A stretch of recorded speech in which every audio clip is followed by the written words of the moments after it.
Sa lawak at kahabaan ng kabundukan ng Sierra Madre, hindi imposible na marami dito ang nagagandahang tanawin na gawa ng kalikasan na hindi pa naabot ng mga turismo. At kung marating mo ito, hindi mo maiiwasang hindi mamangha sa naitatagong ganda ng kagubatan. Kaya samahan nyo kong lakbayin upang alamin kung ano ang tinatawag na pakugaw sa Mount Kiadangat dito sa Maria Aurora. Nang marating namin ang bayan ng Maria Aurora, dumiretso agad kami sa tribe hall ng Barangay Bayanihan para ipakita sa amin ang malaking man-made 3D map na ginawa ng ilang lokal ng barangay.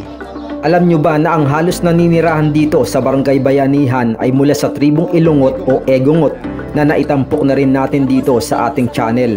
Kung gusto nyong mapanood, ito ang thumbnail na may title na Ilungot, the Tribe of Headhunters.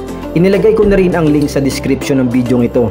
Si Kuya Ariel ang head guide dito sa Barangay Bayanihan. Sa pamamagitan ng 3D map, ipinaliwanag niya ang posibleng aming pagdaanan at kung ilang araw bago marating ang tuktok ng bundok.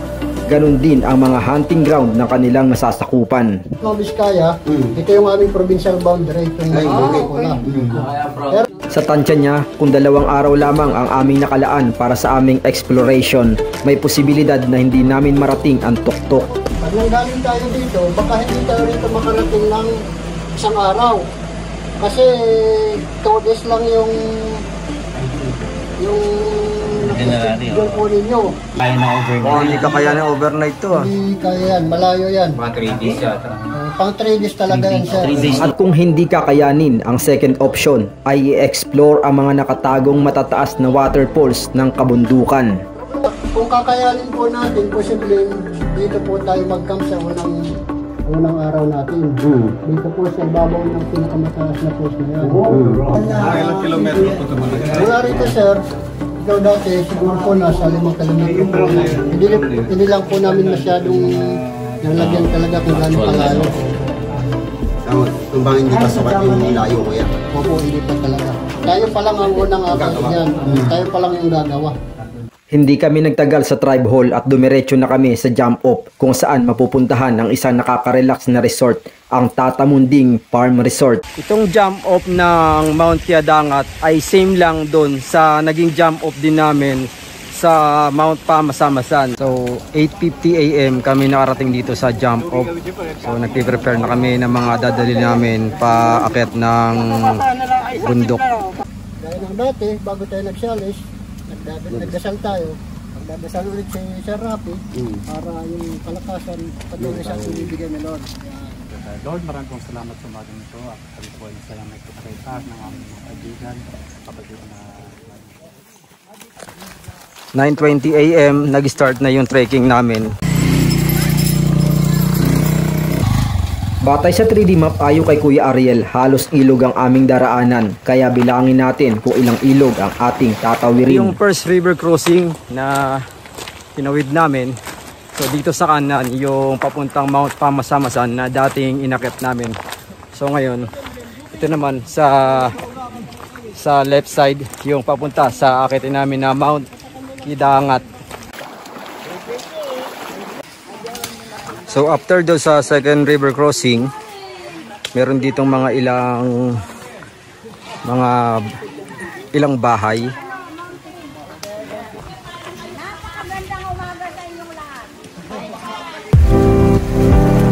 So third river crossing.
11:30 narating na namin yung lugar na to.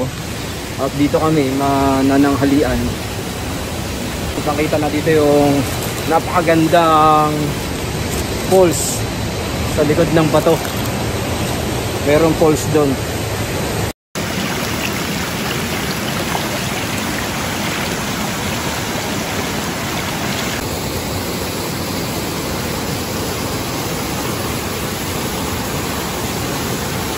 Pagkatapos namin mananghalian dito sa lugar na to, inihanda na ng ating guide yung ating magdadaanan pataas.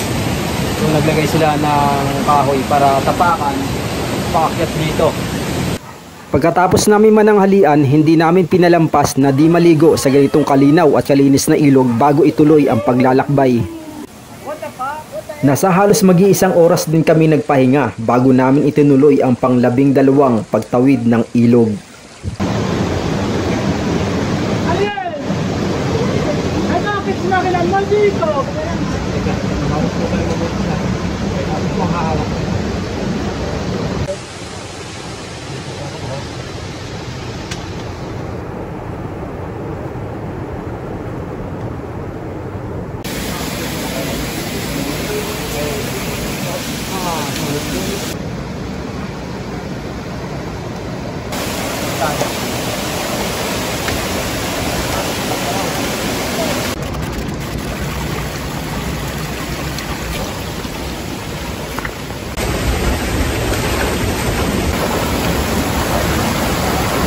So pagkatapos na pang 15 river crossing, river trekking naman tayo.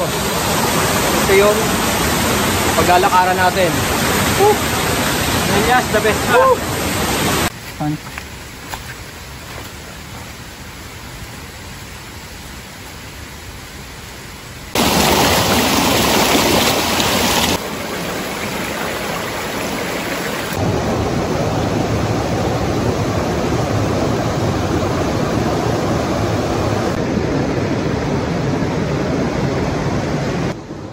Sa pang-18 pagtawid sa ilog, siguraduhin nyo na nakabalot ng plastik ang inyong gamit sa loob ng bag dahil umaabot hanggang bewang ang tubig dito.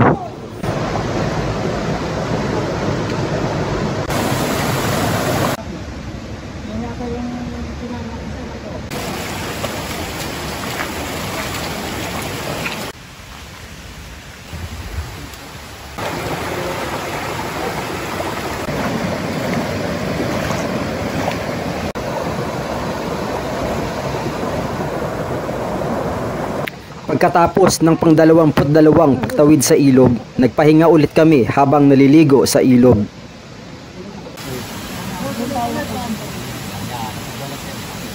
Pansamantalang humiwalay muna tayo sa mga kasama natin dahil may itinuro sa akin si Sir Rapi, kasama nating guide, isang kuweba na na-discover niya dito sa kabundukan. May mga paniki? Malalaki ba? Oo, medyo. Ayun, lumabas yung isa. Ano na wala kayo sa mo dyan? Ay, sige. Dito sa loob. O yan. Pag walang ahas sa may mga laman na ganyan. Bakit? Kasi sila yung unang-unang pan. Ayun lang nagkakaroon ng gambala sa tahanan nila. Yun yung yun ang sabi ng mga ninuno namin. Pero pag walang mga ganyan, ay pag lulunggan din sila ng mga sawa. Pero pagka may ganyan, yan silang unang-unang palalo. Ako pwede tulugan eh. Okay guys, labas na tayo sa kuweba.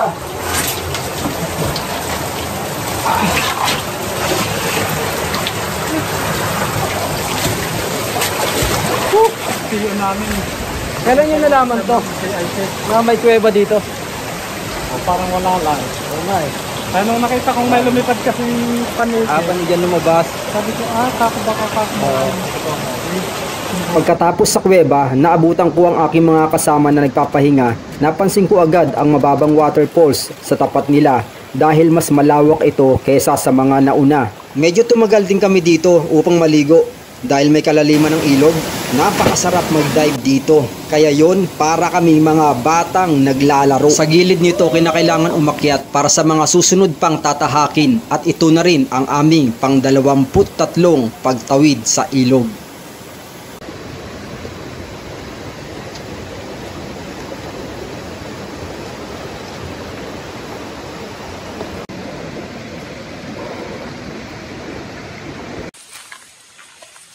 Ang assault na to pagkatapos ng 24 river crossing, pagkatapos natin tawirin yung pang 24 ilog, so naka-experience tayo ng assault na sa 3 minutes lang naman. Ngayon pababa na ulit tayo ng bundok. Sigurado river crossing na naman ang pupuntahan natin. So pagkatapos natin sa assault ng 3 minutes, nakababa na tayo dito sa ilog para tawirin. So ito yung pang 25 river crossing natin.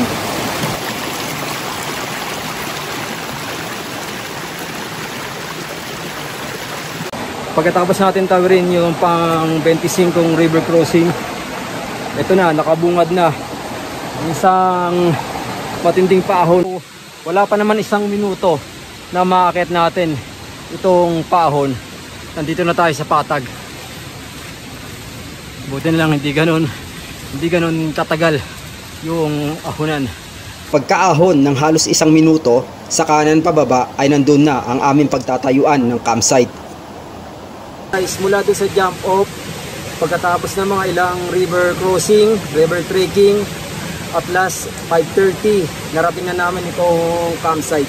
So yung campsite namin sa tabi lang ng ilog. So hindi kami mahirapan sa pagkuha ng mga tubig gamit sa pagsaing at sa lulutuing ulam. So yung hammock ko nandun sa likod, yung may black tarp. Ito yung loob ng hammock.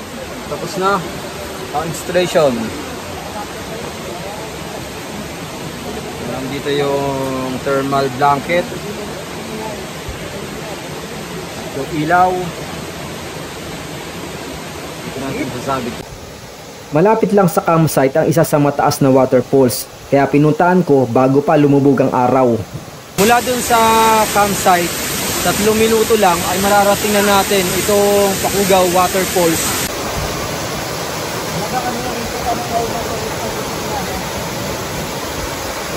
Isa ito sa napakagandang waterfalls na makikita dito sa kabundukan. Ito sa parting gitna ng waterfalls na to, sinasabi ng mga lokal na ang lalim daw nito dati ay lampas tao.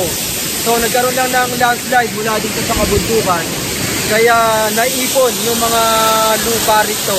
Kaya ngayon hanggang na lang, binti na lang yung taas ng tubig.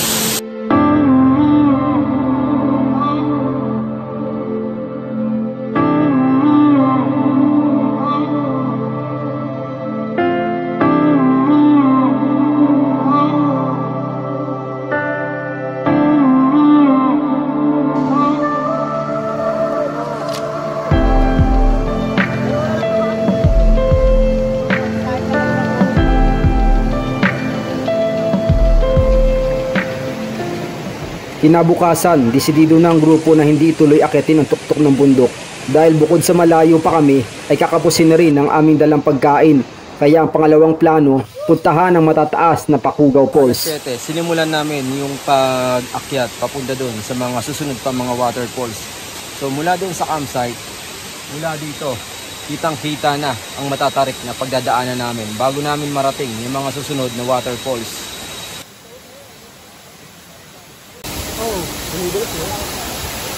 Bali ito yung sumunod na waterfalls mula doon sa waterfalls na malapit sa campsite.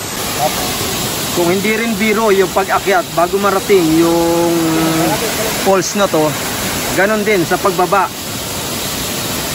bago mapunta ron sa pinakamalapit na waterfalls. So ito yung mga kasama natin, bumababa sila. Tignan nyo kung gaano kalupit ang kanilang pagkapit para lang di malaglag. So halos mga nasa 20 feet yung pagbabaan natin bago tayo makarating doon or kung gusto natin maligo sa waterfalls. Mula dito sa itaas nakikita ko na yung susunod na pagdadaanan namin. So kitang kita na dito, umaakit na yung kasama natin para doon sa susunod na aakyatin. Estimated mga nasa 60 feet yung taas itong waterfalls. So lumapit pa tayo ng kakaunti mula doon sa waterfalls. Bale dito dumadaloy yung tubig na sa waterfall, sa kasunod na waterfalls na malapit doon sa campsite.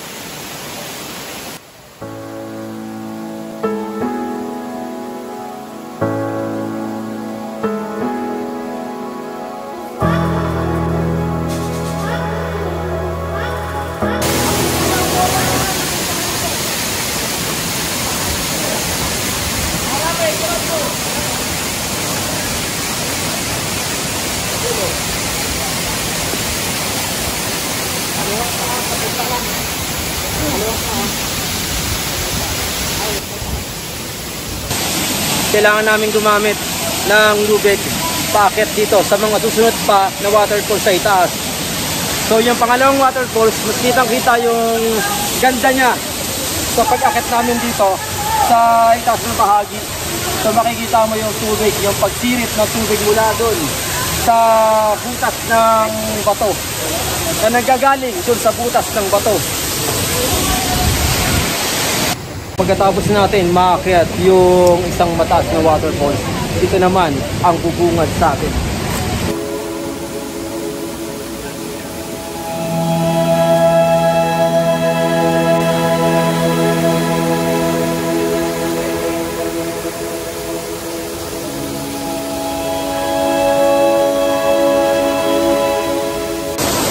Halos na sa 30 feet yung taas itong waterfalls. So mula dito kita-kita, napakasarap maligo. Sobrang linaw ng tubig, kita-kita yung ilalim.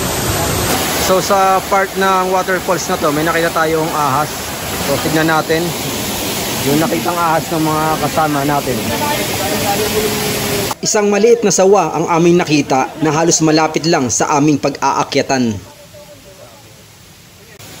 Medyo nahirapan kami sa part na to dahil matarik ang aming pag-aakyatan na kinakailangan gamitan ng lubid. At ito ang nagpadagdag ng excitement sa aming paglalakbay.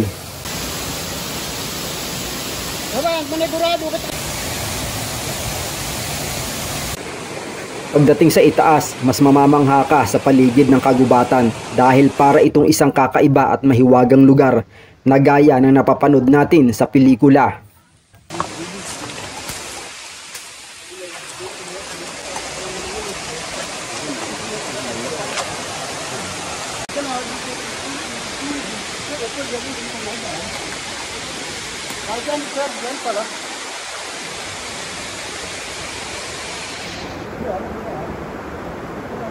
Mga halos na sa 100 metro mula sa pag-akyat sa ikatlong waterfalls, makikita mo na ang pangalawang pinakamataas na waterfalls dito sa Kiyadangat.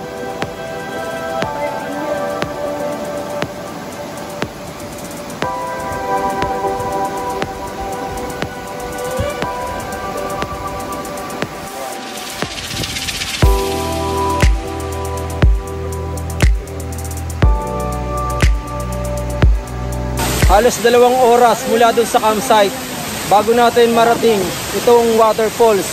So halos mga nasa 150 feet yung taas nito.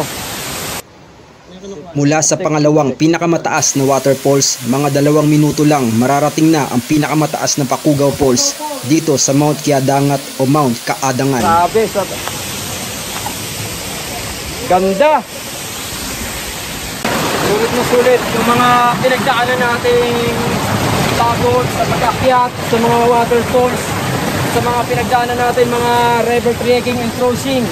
So guys, ito yung Pakugaw Falls, yung pinakamataas na waterfalls ng Pakugaw dito sa kabundukan ng Kaadangan.